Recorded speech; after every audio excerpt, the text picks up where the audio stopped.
जो कोई ये कहता है कि मैं उसे जान गया हूं और उसके हुक्मों पर अमल नहीं करता, वो झूठा है।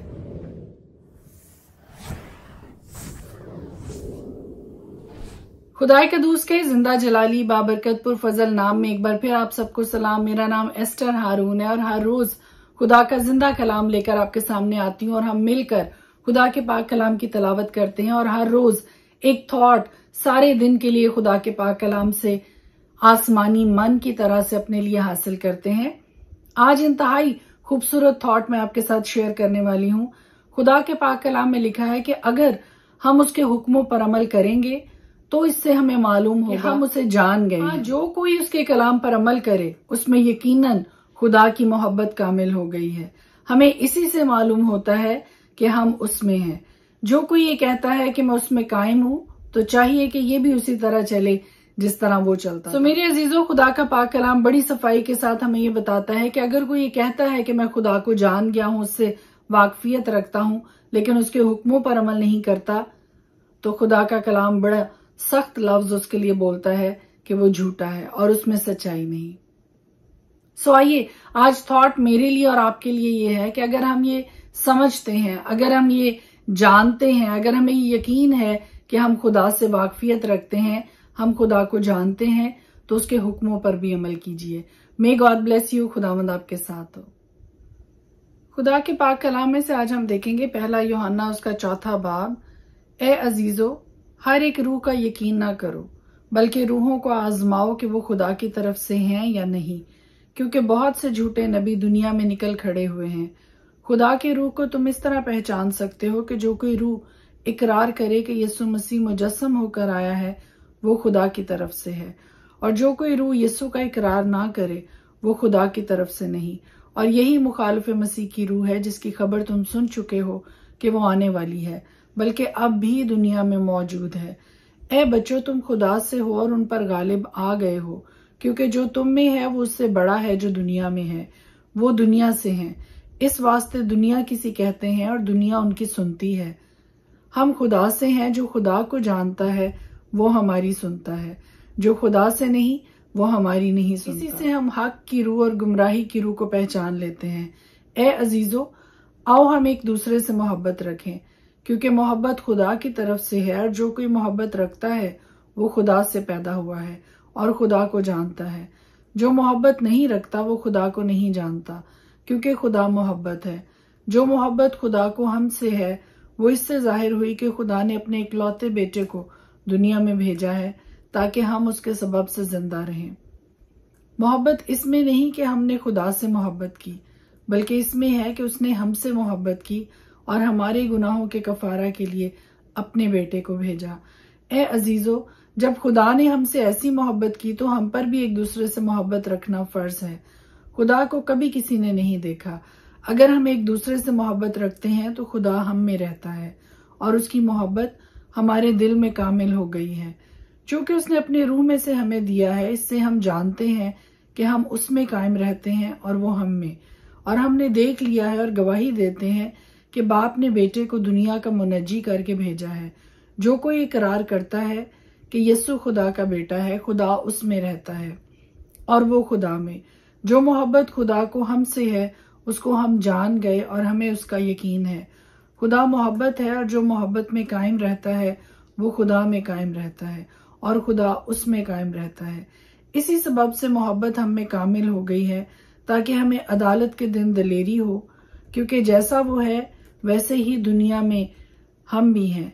मोहब्बत में खौफ नहीं होता, बल्कि कामिल मोहब्बत खौफ को दूर कर देती है, क्योंकि खौफ से अजाब होता है और कोई खौफ करने वाला मोहब्बत में कामिल नहीं हुआ। हम इसलिए मोहब्बत रखते हैं कि पहले उसने हमसे मोहब्बत रखी। अगर कोई कहे कि मैं खुदा से मोहब्बत रखता हूँ और वो अपने भाई से अदावत रखे तो झूठा है, क्योंकि जो अपने भाई से जिसे उसने देखा है मोहब्बत नहीं रखता, वो खुदा से भी जिसे उसने नहीं देखा मोहब्बत नहीं रख सकता। और हमको उसकी तरफ से ये हुक्म मिला है कि जो कोई खुदा से मोहब्बत रखे अपने भाई से भी मोहब्बत रखे। पुराने अहदनामा में से आज हम देखेंगे दूसरा सलातीन उसका 25 बाब। और उसकी सल्तनत के 9वें बरस के 10वें महीने के 10वें दिन यूं हुआ कि शाह बाबल नबूकत नजर ने अपनी सारी फौज समेत यरूशलेम पर चढ़ाई की और उसके मुकाबिल खैमा जन हुआ और उन्होंने उसके मुकाबिल गिरदा गिर्द हसार बनाए। और सिदकिया बादशाह की सल्तनत के 11वें बरस तक शहर का मुहासरा रहा और 4 महीने के 9वें दिन से शहर में काल ऐसा सख्त हो गया कि मुल्क के लोगों के लिए खोरिश न रही। तब शहर पनाह में रखना हो गया और दोनों दीवारों के दरमियान जो फाटक शाही बाग के बराबर था उससे सब जंगी मर्द रात ही रात भाग गए। उस वक्त कसदी शहर को घेरे हुए थे और बादशाह ने बियाबान का रास्ता लिया, लेकिन कसदियों की फौज ने बादशाह का पीछा किया और उसे यरीहो के मैदान में जा लिया और उसका सारा लश्कर उसके पास से परागंदा हो गया। बादशाह को पकड़कर रिबला में शाह बाबिल के पास ले गए और उन्होंने इस पर फतवा दिया और उन्होंने सिदकिया के बेटों को उसकी आंखों के सामने ज़िबा किया और सिदकिया की आंखें निकाल डाली और उसे जंजीरों से जकड़कर बाबर को ले गए। और शाह बाबिल नबूकत नजर के अहद के 19वें बरस के 5वें महीने के 7वें दिन शाह बाबिल का एक खादिम नबूजरदान जो जलोदारों का सरदार था यरूशलेम में आया और उसने खुदामंद का घर और बादशाह का कसर और यरूशलेम के सब घर यानी हर एक बड़ा घर आग से जला दिया।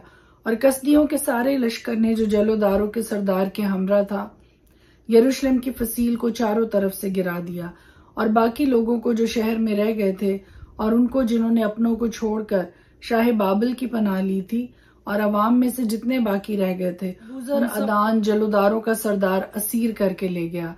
पर जलोदारों के सरदार ने मुल्क के कंगालों को रहने दिया ताकि खेती और ताकिस्तानों की बागबानी करें। और पीतल के उन सतूनों को जो खुदावंद के घर में थे और कुर्सियों को और पीतल के बड़े हौज को जो खुदावंद के घर में था कसदियों ने तोड़कर टुकड़े टुकड़े किया और उनका पीतल बाबल को ले गए। और तमाम देगे और बेलचे और गुलगीर और चमचे और पीतल के तमाम बर्तन जो वहां काम आते थे ले गए। और अंगीठियां और कटोरे गर्ज जो कुछ सोने का था उसके सोने को और जो कुछ चांदी का था उसकी चांदी को जलोदारों का सरदार ले गया। वो दोनों सतून और वो बड़ा हौज और वो कुर्सियां जिनको सुलेमान ने खुदावंद के घर के लिए बनाया था, इन सब चीजों के पीतल का वजन बेहिसाब था। एक सतून 18 हाथ ऊंचा था और उसके ऊपर पीतल का एक ताज था और वो ताज 3 हाथ बुलंद था। उस ताज पर गिरदा गिर्द जालियां और अनार की कलियां सब पीतल की बनी हुई थी और दूसरे सतून के लवाजम भी जाली समेत इन्हीं की तरह के। और जलोदारों के सरदार ने सिराया सरदार काहिन को और काहिफिन्या को और तीनों दरबानों को पकड़ लिया और उसने शहर में से एक सरदार को पकड़ लिया जो जंगी मर्दों पर मुकर्रर था। और जो लोग बादशाह के हजूर हाजिर रहते थे उनमें से 5 आदमियों को जो शहर में मिले और लश्कर के बड़े मुहर्रर को जो अहले मुल्क की मौजूदात लेता था और मुल्क के लोगों में से 60 आदमियों को जो शहर में मिले, इनको जलोदारों का सरदार नबूजरदान पकड़कर शाह बाबिल के हजूर रिबला में ले गया। और शाह बाबिल ने हमाद के इलाके रिबला में इनको मारा और कत्ल किया। सो यहूदा भी अपने मुल्क से असीर होकर चला गया। और जो लोग यहूदा की सरजमीन में रह गए जिनको नबूकत नजर शाह बाबिल ने छोड़ दिया, उन पर उसने जदलिया बिन अकीकाम बिन साफिन को हाकिम मुकर्रर किया। जब जत्थों के सब सरदारों और उनकी सिपाह ने यानी इस्माइल बिन नतनिया और योहनान बिन करी और सिराया बिन तनुहमत नतुफाती और याजीनिया बिन मौकाती ने सुना कि शाह बाबिल ने जदलिया को हाकिम बनाया है, तो वो अपने लोगों समेत मिस्पा में जदलिया के पास आए। और जदलिया ने उनसे और उनकी सिपाह से कसम खाकर कहा, कसदियों के मुलाजमों से मत डरो, मुल्क में बसे रहो और शाह बाबिल की खिदमत करो और तुम्हारी भलाई होगी। मगर 7वें महीने ऐसा हुआ कि इस्माइल बिन नतनिया बिन अलिस्मा जो बादशाह की नस्ल से था अपने साथ 10 मर्द लेकर आया और जदलिया को ऐसा मारा कि वो मर गया और उन यहूदियों और कसदियों को भी जो उसके साथ मिस्पा में थे कत्ल किया। तब सब लोग क्या छोटे क्या बड़े और जत्थों के सरदार उठकर मिस्र को चले गए क्योंकि वो कसदियों से डरते थे। और यहोयाकीन शाह यहूदा की असीरी के 37वें बरस के 12वें महीने के 27वें दिन ऐसा हुआ कि शाह बाबिल मरूदक ने अपनी सल्तनत के पहले ही साल यहोयाकीन शाह यहूदा को कैद खाना से निकालकर सरफराज किया और उसके साथ मेहर से बातें की और उसकी कुर्सी उन सब बादशाहों की कुर्सियों से जो उसके साथ बाबिल में थे बुलंद की। सो वो अपने कैद खाना के कपड़े बदल कर उम्र भर बराबर उसके हजूर खाना खाता रहा और उसको उम्र भर बादशाह की तरफ से वजीफा के तौर पर हर रोज रसद मिलती रही। पुराने अहदनामा में से हम देखेंगे अजरा पहला बाब। और शाह फारिस खोरस की सल्तनत के पहले साल में, इसलिए कि खुदावंद का कलाम जो यर्मिया की जुबानी आया था पूरा हो, खुदावंद ने शाह फारिस खोरस का दिल उभारा। सो उसने अपनी तमाम मुमलकत में मुनादी कराई और इस मजमून का फरमान भी लिखा कि शाह फारिस खोरस यूं फरमाता है कि खुदावंद आसमान के खुदा ने जमीन की सब मुमलकतें मुझे बख्शी हैं और मुझे ताकीद की है कि मैं यरूशलेम में जो यहूदा में है उसके लिए एक मस्कन बनाऊं। बस तुम्हारे दरमियान जो कोई उसकी सारी कौम में से हो, उसका खुदा उसके साथ हो, और वो यरूशलेम को जो यहूदा में है जाए और खुदावंद इसराइल के खुदा का घर जो यरूशलेम में है बनाए। खुदा वही है, और जो कोई किसी जगह जहां उसने कयाम किया बाकी रहा हो तो उसी जगह के लोग चांदी और सोने और माल और मवेशी से उसकी मदद करें, और अलावा इसके वो खुदा के घर के लिए जो यरूशलेम हदिये दें। तब यहूदा और बिन्यामीन के आबाई खानदानों के सरदार और काहिन और लावी और वो सब जिनके दिल को खुदा ने उभारा उठे कि जाकर खुदावंद का घर जो यरूशलेम में है बनाए।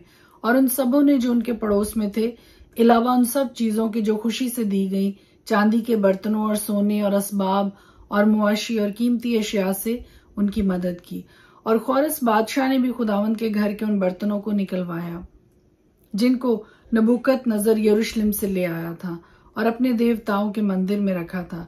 इन्हीं को शाह फारिस खोरस ने खजांची मित्रदात के हाथ से निकलवाया और उनको गिनकर यहूदा के अमीर शैजबजर को दिया। और उनकी गिनती ये है: सोने की 30 थालियां और चांदी की 1000 थालियां और 29 छुरियां, और सोने के 30 प्याले और चांदी के दूसरी किस्म के 410 प्याले और किस्म के बर्तन 1000। सोने और चांदी के कुल ज़रूफ 5400 थे। शैसबजर इन सबों को जब असीरी के लोग बाबल से यरूशलेम को पहुंचाए गए ले आया। खुदा के पाक कलाम के पढ़े और सुने जाने पर उसकी खास बरकत हो। आमीन।